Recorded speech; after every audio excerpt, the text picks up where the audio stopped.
Di dataran tinggi Tanoh Gayo, Kampung Kegarang, udara sejuk menyapa setiap pagi. Kabut tipis menari di antara barisan pohon kopi yang harum semerbak. Dari tanah inilah tumbuh semangat yang tak pernah padam. Semangat para guru yang berjuang menyalakan cahaya ilmu di tengah kehidupan masyarakat yang sederhana, hangat, dan penuh nilai-nilai gotong royong. Kabupaten Aceh Tengah dikenal bukan hanya karena kopinya yang mendunia, tetapi juga karena keindahan hati para pendidik yang terus menanamkan makna belajar bagi generasi muda Gayo. Disinilah saya memulai perjalanan ini, bukan sekedar mendidik, tetapi menemani guru untuk kembali memahami arti belajar yang sesungguhnya.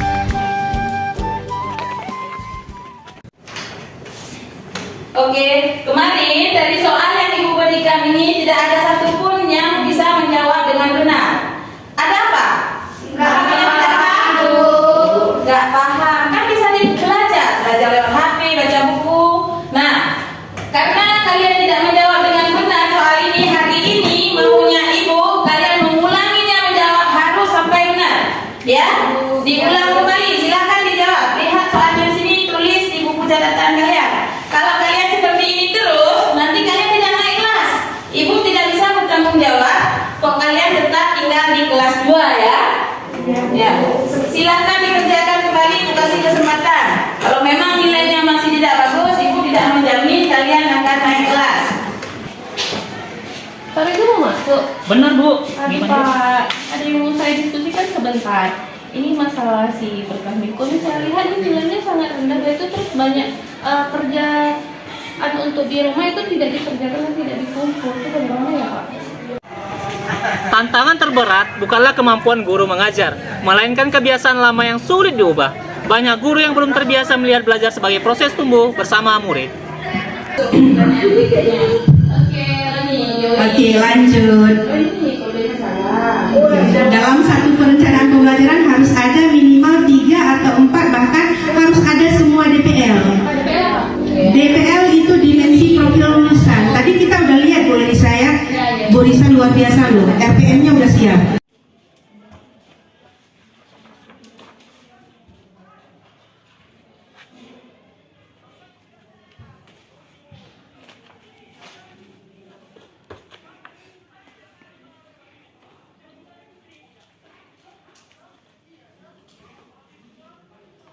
mengakomodir dari semua aktivitas sekolah.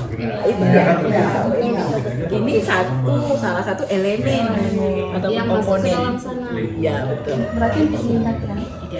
Enggak. Kognitif, pengetahuan dasar. Pengetahuan dasar kognitif sama numerasi. Dari undang-undangnya Bapak Ibu, syarat wajib RPM itu 3, TP, kegiatan pembelajaran, asesmen 3. Yang jadi problem adalah itu kan ada 4 komponen itu, identifikasi hingga sampai di asesmen. Nah, yang keempat itu wajib berurut, namun misalnya di identifikasi mau dia dibuat CP, TP, berbalik. Pengalaman belajar yang pertama itu memahami, yang kedua itu mengaplikasi, yang ketiga itu adalah merefleksi. PBB-nya itu peluang kita untuk itu semua. Nah, Bapak ya. Terus ini karena saya ingin merubah perilaku dan tingkah laku siswa. Betul, karena memang pada zaman saat ini PR pertama itu Bu ya, perilaku anak-anak bukan. Kesamaan garis lurus. Untuk kelas berapa Bu? Kelas 8B. Kelas 8B. Oke. Ketika kalian sedang melihat video, silahkan tulis yang tentunya. Nanti Ibu tanya. Setuju? Setuju. Yang siklus hidupnya ini saya buka lagi. Oke, lanjut ya. Nah, yang ini tentang siklus hidupnya, siklus hidup. Kemudian yang ini lanjut lagi ke tentang ini proses pembuatan benang dalam tubuhnya ya. Kita dari tubuhnya kemudian diproses jadi sebuah kain. Yang kedua ulat kecil, yang ketiga ulat besar, lalu kepompong dan hingga menjadi kupu-kupu. Penjelasan secara detail dan pengertiannya. Ulat sutra berkembang biak melalui proses metafisis sempurna yang mencakup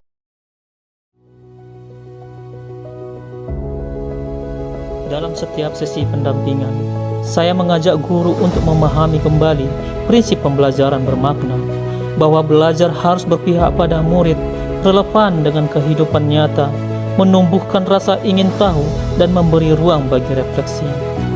Perlahan, suasana kelas berubah. Murid tidak lagi pasif mendengarkan, tetapi aktif bertanya dan bereksperimen. Mereka menemukan bahwa belajar adalah bagian dari hidup mereka sehari-hari. Guru pun mulai menemukan kepuasan baru, bukan karena nilai murid tinggi, tetapi karena mereka melihat murid benar-benar memahami apa yang mereka pelajari. Dari perubahan di kelas, saya mengajak guru-guru untuk saling belajar dan saling menginspirasi. Melalui forum berbagi praktik baik, para guru menjadi lebih terbuka. Mereka saling mendukung, saling memberi umpan balik, dan mulai menciptakan kegiatan lintas mata pelajaran yang melibatkan pengalaman nyata murid.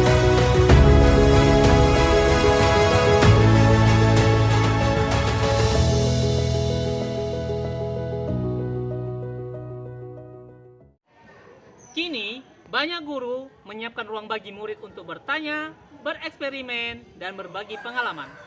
Murid menjadi lebih percaya diri, lebih berani berpendapat, dan lebih aktif di kelas. Sementara guru merasakan kepuasan baru dari setiap proses belajar yang mereka ciptakan. Rasa mie goreng, gimana yang sudah dibuat? Coba ibu lihat katalognya. Iya, udah bagus tuh, mie goreng enak. Baik. Beli satu gratis satu ya. Iya, kirain kalian mau buat beli satu bayar satu gitu. Ya boleh, silakan buat promosi ya. Baik, sebelum kita memulai pembelajaran, kita akan melakukan asesmen awal. Siapa nih yang bersedia maju? Saya. Nah, setelah belajar dengan Bu Ija, bagaimana perasaannya anak-anak? Dengan Bu Liza kami jadi lebih memahami pelajaran IPS, Pak. Alhamdulillah, kalau begitu Bu Ija, selamat, pembelajaran sekarang jadi lebih baik. Terima kasih Pak Reza. Pembelajaran mendalam tidak hanya berorientasi pada nilai, namun juga memberdayakan ide dan gagasan anak sesuai dengan potensi mereka miliki. Terima kasih Pak Ahmad Reza Zailani atas bimbingannya. Kini pembelajaran saya menjadi lebih kontekstual. Saya Al Supriyadi, guru Bahasa Indonesia dan sekaligus sebagai Ketua MGMP Bahasa Indonesia di Kabupaten Aceh Tengah, mengucapkan terima kasih atas bimbingan dari Bapak Ahmad Reza Zailani atas materi pembelajaran mendalam yang benar-benar membuka wawasan saya sebagai guru. Selama ini saya lebih banyak fokus pada penyampaian materi, tetapi setelah pelatihan ini saya menyadari pentingnya mengaitkan pembelajaran dengan pengalaman nyata siswa. Sekarang saya lebih bersemangat untuk merancang kegiatan belajar yang membuat siswa benar-benar memahami, bukan sekedar menghafal. Assalamualaikum warahmatullahi wabarakatuh. Saya Nini Sisri yang merupakan kawan sejawat berbagi praktik baik dalam pembelajaran mendalam, sehingga harapan kami untuk Pak Reza ini sendiri terus dapat berbagi praktik baik sehingga bermanfaat untuk kita semua, sehingga pembelajaran mendalam di satuan pendidikan itu dapat dijalankan sebagaimana yang kita inginkan bersama. Tanong gayo ngamur bahabatangan kayo ma